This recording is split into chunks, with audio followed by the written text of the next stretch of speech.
There have been places and periods of history when only a congenital optimist could have had any hope for the future of our species. Think of the end of Athens' golden age, the fall of the Roman Empire, the petering out of the Renaissance, the end of the Enlightenment, the rise of fascism. It's when things look bleak indeed that it pays to remember the German 19th century philosopher Hegel. In his lectures on the philosophy of world history, published in 1830, Hegel offered us a way of looking at the darker periods of history that neither glosses over their pain nor refuses to give up hope, but intelligently helps us to understand why human progress cannot be linear, while encouraging us to trust that it does occur nevertheless.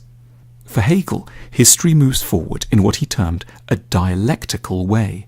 A dialectic is a philosophical term for an argument made up of three parts: a thesis, an antithesis, and a synthesis. Both the thesis and the antithesis contain parts of the truth, but they are also exaggerations and distortions of the whole, and so need to clash and interact until their best elements find resolution in a synthesis. One cannot, in short, get there in one leap. Hegel thought this pattern constantly observable in history.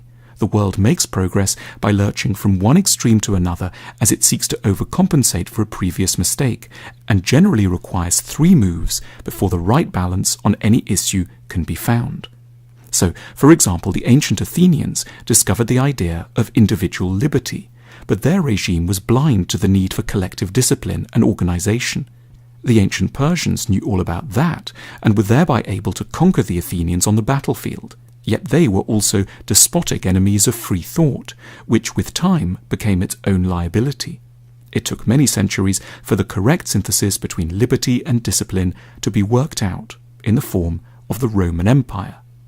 In Hegel's own era, the stifling, unfair 18th century system of inherited traditional monarchy had been abolished by the French Revolution. But what should have been the peaceful birth of representative government ended up in the anarchy and chaos of the Terror. This, in turn, led to the emergence of Napoleon, who restored order but became a military brute, trampling on the liberty he had professed to love.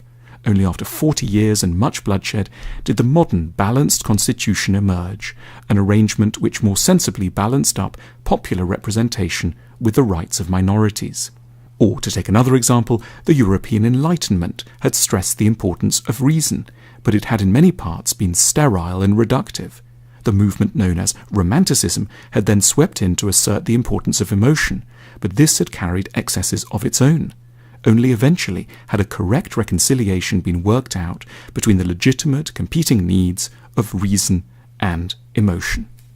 Hegel's argument has a highly reassuring feel at moments when it seems that one kind of progress has been entirely lost. He is on hand to reassure us that we're merely seeing the pendulum swing back for a time, but also wisely counselled that this was needed because the initial move forward had been blind to a range of crucial insights. All sides on a matter will contain important truths lodged amidst exaggeration and bombast. Yet these truths will eventually be sifted out through the wisdom of time. Hegel reminds us that big overreactions are eminently compatible with events broadly moving forward in the right direction. The dark moments aren't the end. They are a challenging, but even in some ways necessary parts of an antithesis that will eventually find a wiser point of synthesis.